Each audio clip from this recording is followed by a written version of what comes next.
Hi friends, ಎಲ್ರಿಗೂ ನಮಸ್ತೆ. Welcome back to Deepika lifestyle and blogs.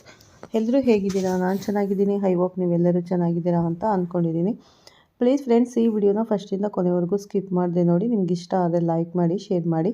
ಹಾಗೆ ಹೊಸದಾಗಿ ನೋಡ್ತಾ ಇರೋರು ಫಸ್ಟು ನಮ್ಮ ಚಾನಲ್ಗೆ ಸಬ್ಸ್ಕ್ರೈಬ್ ಮಾಡ್ಕೊಳ್ಳಿ. ಪಕ್ಕದಲ್ಲಿರೋ ಬೆಲ್ಲೈಕನ್ ಕ್ಲಿಕ್ ಮಾಡಿ. ನಾನು ಹಾಕೋ ಪ್ರತಿಯೊಂದು ವಿಡಿಯೋ ನಿಮಗೆ ನೋಟಿಫಿಕೇಷನ್ಗೆ ಬರುತ್ತೆ, ತಕ್ಷಣ ನೋಡ್ಬೋದು ಸ್ನೇಹಿತರೆ. ಹಾಗೆ ಈ ವಿಡಿಯೋ ಇಷ್ಟ ಆದರೆ ಓಂ ಶನೀಶ್ವರಾಯ ನಮಃ ಅಥವಾ ಓಂ ಶ್ರೀ ಆಂಜನೇಯಾಯ ನಮಃ ಅಂತ ಒಂದು ಕಮೆಂಟ್ ಕೊಡೋದನ್ನು ಖಂಡಿತ ಮರಿಬೇಡಿ. ನಾನಿವಾಗ ತಿಳಿಸ್ತಾ ಇದ್ದೀನಿ ಚಂದ್ರಗ್ರಹಣದ ಬಗ್ಗೆ. ಅಂದರೆ ಭಾರತದಲ್ಲಿ ಸಂಭವಿಸಲಿರುವ ಮಾರ್ಚ್ 3ನೇ ತಾರೀಕು ಸಂಭವಿಸಲಿರುವ ಚಂದ್ರಗ್ರಹಣದ ಬಗ್ಗೆ ಪೂರ್ತಿ ಮಾಹಿತಿಯನ್ನು ಈ ವಿಡಿಯೋದಲ್ಲಿ ಶೇರ್ ಮಾಡ್ತಾ ಇದ್ದೀನಿ. ಎಲ್ಲೂ ಸ್ಕಿಪ್ ಮಾಡದೆ ನೋಡಿ ಅಂತ ಕೇಳ್ಕೊತೀನಿ ಸ್ನೇಹಿತರೆ.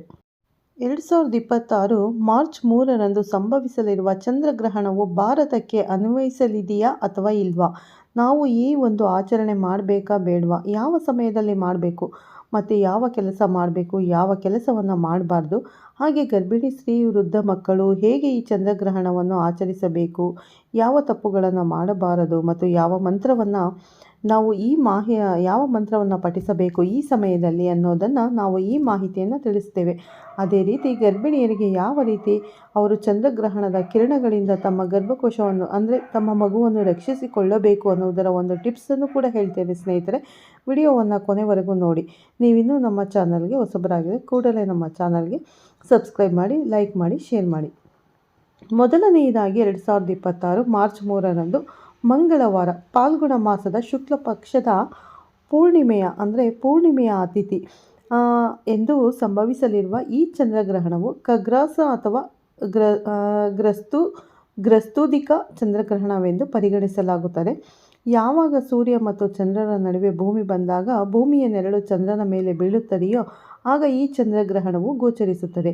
ಈ ಚಂದ್ರಗ್ರಹಣವು ಭಾರತದ ಏಷ್ಯಾ, ಆಸ್ಟ್ರೇಲಿಯಾ, ಪ್ರಶಾಂತ ಮಹಾಸಾಗರ ಈ ಒಂದು ಕ್ಷೇತ್ರಗಳಲ್ಲಿ ಗೋಚರಿಸಲಿದೆ. ಭಾರತದಲ್ಲಿ ಗೋಚರಿಸುವ ಕಾರಣ ನಾವೆಲ್ಲರೂ ಈ ಚಂದ್ರಗ್ರಹಣದ ಆಚರಣೆಯನ್ನು ಪಾಲಿಸಲೇಬೇಕು ಮತ್ತು ಕೆಲವೊಂದು ನಿಯಮಗಳನ್ನು ನಾವು ಕಟ್ಟುನಿಟ್ಟಾಗಿ ಪಾಲಿಸಬೇಕು ಸ್ನೇಹಿತರೆ. ಮುಖ್ಯವಾಗಿ ಗರ್ಭಿಣಿಯರು, ವೃದ್ಧರು ಮತ್ತು ಮಕ್ಕಳು, ಅನಾರೋಗ್ಯದಿಂದ ಪೀಡಿತರಾಗಿರುವ ವ್ಯಕ್ತಿಗಳು ಕೂಡ ಈ ಒಂದು ಚಂದ್ರಗ್ರಹಣವನ್ನು ಆಚರಿಸಲೇಬೇಕು. ಮಾರ್ಚ್ 3ರಂದು ನಮಗೆ ಈ ಚಂದ್ರಗ್ರಹಣವು ಗೋಚರಿಸಲಿದೆ. ಚಂದ್ರಗ್ರಹಣದ ಪ್ರಾರಂಭದ ಸಮಯ 3:20.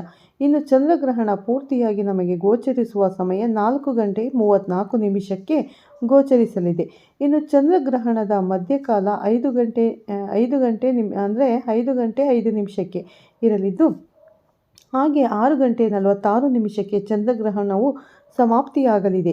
ಇಲ್ಲಿ ನಾವು ಗಮನಿಸಬೇಕಾದಂಥ ವಿಷಯವೇನೆಂದರೆ ಸೂತಕದ ಸಮಯ ಚಂದ್ರಗ್ರಹಣದ 9 ಗಂಟೆಗಳ ಮುಂಚೆಯೇ ಪ್ರಾರಂಭವಾಗಿರುತ್ತದೆ. ಸಾಮಾನ್ಯ ಜನರಿಗೆಲ್ಲರೂ ಇಲ್ಲಿ ಸೂತಕದ ಸಮಯವನ್ನು ನಾವಿಲ್ಲಿ ನೋಡುವುದಾದರೆ ಮಂಗಳವಾರ ಬೆಳಗ್ಗೆ 9:31 ಸೂತಕದ ಸಮಯ ಪ್ರಾರಂಭವಾಗಿ ಸೂತಕ ಸಮಾಪ್ತಿ ಸಾಯಂಕಾಲ 6:47 ಪೂರ್ಣಗೊಳ್ಳುತ್ತದೆ. ಹಾಗಾಗಿ ಬೆಳಗ್ಗೆ 9:31 ಮುಂಚೆಯೇ ನೀವು ನಿಮ್ಮೆಲ್ಲ ಕೆಲಸಗಳನ್ನು ಮಾಡಿಕೊಳ್ಳಬೇಕು. ಆದರೆ ಮಕ್ಕಳು, ಗರ್ಭಿಣಿಯರು ಮತ್ತು ವೃದ್ಧರಿಗೆ ಈ ಸೂತಕದ ನಿಯಮಗಳು ಅನ್ವಯಿಸದ ಕಾರಣ ಅವರು ಮಧ್ಯಾಹ್ನ 3:28 ಈ ಒಂದು ಚಂದ್ರಗ್ರಹಣದ ಆಚರಣೆಯನ್ನು ಕೈಗೊಳ್ಳಬಹುದು.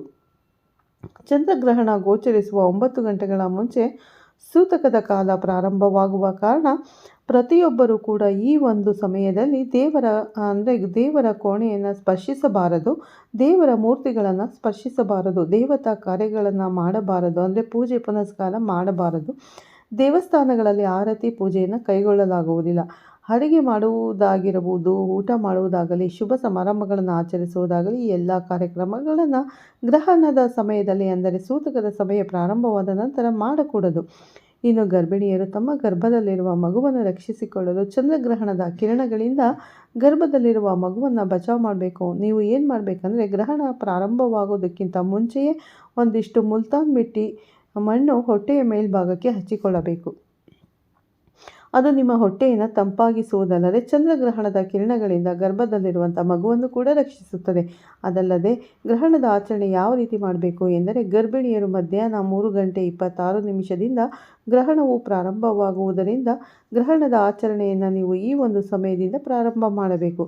ಯಾವುದೇ ರೀತಿಯ ಆಹಾರ ಸೇವನೆ, ನೀರು ಕುಡಿಯುವುದು, ಮಲಗುವುದು, ನಿದ್ರೆ ಮಾಡುವುದು, ಚಂದ್ರಗ್ರಹಣದ ಸಮಯದಲ್ಲಿ ಹೊರಗಡೆ ಓಡಾಡುವುದು, ಅಲ್ಲದೆ ಮೂತ್ರ ವಿಸರ್ಜನೆ ಮಾಡುವುದು, ಕಬ್ಬಿಣದ ವಸ್ತುಗಳಿಂದ ಏನಾದರೂ ವಸ್ತುಗಳನ್ನು ಕಟ್ ಮಾಡುವುದು, ಕತ್ತರಿಸುವುದು, ಹೊಲಿಯುವುದು ಹೀಗೆ ಯಾವುದೇ ಕೆಲಸಗಳನ್ನು ಗರ್ಭಿಣಿ ಸ್ತ್ರೀಯರು ಮಾಡಬಾರದು ಸ್ನೇಹಿತರೆ.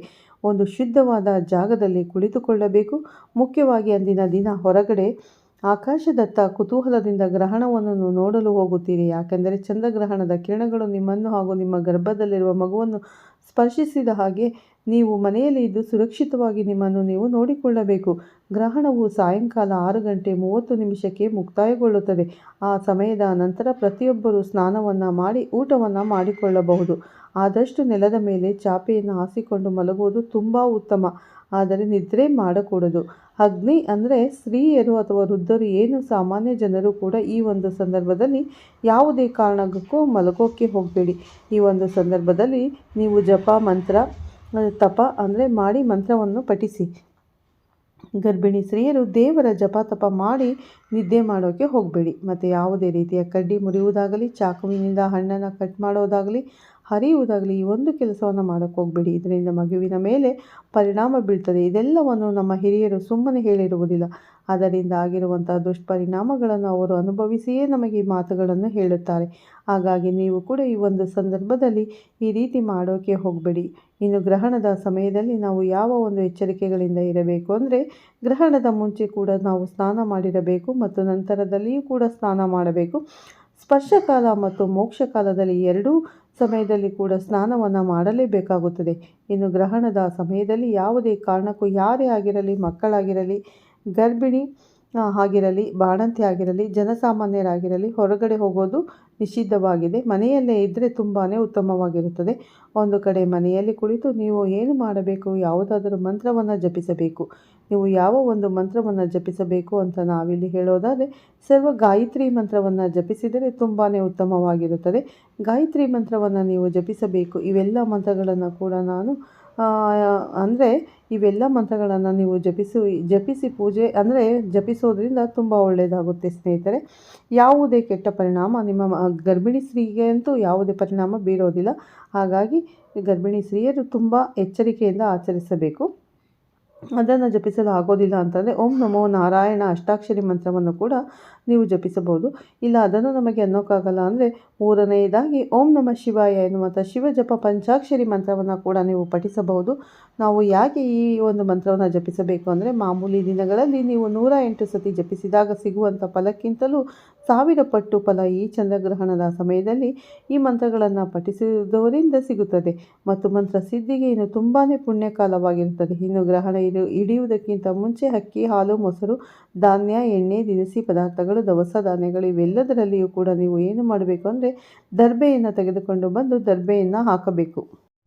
ದರ್ಬೆಯನ್ನು ಹಾಕೋದ್ರಿಂದ ದರ್ಬೆ ತುಂಬಾ ಉತ್ತಮವಾಗಿರುತ್ತದೆ. ಮತ್ತು ಅದೇ ರೀತಿಯಾಗಿ ಗ್ರಹಣದ ನಂತರ ಬ್ರಾಹ್ಮಣರಿಗೆ ಅಥವಾ ಬಡವರಿಗೆ ಅಕ್ಕಿ, ಬೇಳೆ, ತರಕಾರಿ ಇವೆಲ್ಲವನ್ನು ನೀವು ದಾನ ಮಾಡಬೇಕು. ಇಲ್ಲ ನಮಗೆ ಅದನ್ನು ಮಾಡಲು ಶಕ್ತಿ ಇಲ್ಲ ಅಂತಂದರೆ ಅಟ್ಲೀಸ್ಟ್ ವಸ್ತ್ರದಾನವನ್ನು, ಆಹಾರ ದಾನವನ್ನು ಕೊಡಬಹುದು. ಇದು ಕೂಡ ನಮಗೆ ಆಗ್ತಾ ಇಲ್ಲ ಅಂತಂದರೆ ನೀವು ಬಡವರಿಗೆ ಯಾರಿಗೆ ಹಣದ ಅವಶ್ಯಕತೆ ಇರ್ತೀರೋ ಆ ಕಡೆ ಪಕ್ಷ ನೀವು ಒಂದು 100 ರೂಪಾಯಿ ಆದರೂ ಕೊಟ್ಟರೆ ತುಂಬಾ ಉತ್ತಮವಾಗಿರ್ತದೆ.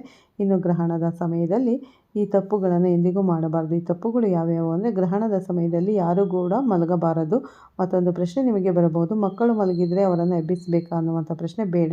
ಯಾಕೆಂದರೆ ಮಕ್ಕಳಿಗೆ ಗ್ರಹಣ ದೋಷ ಇರೋದಿಲ್ಲ, ವೃದ್ಧರಿಗೂ ಕೂಡ ಗ್ರಹಣ ದೋಷ ಬರುವುದಿಲ್ಲ.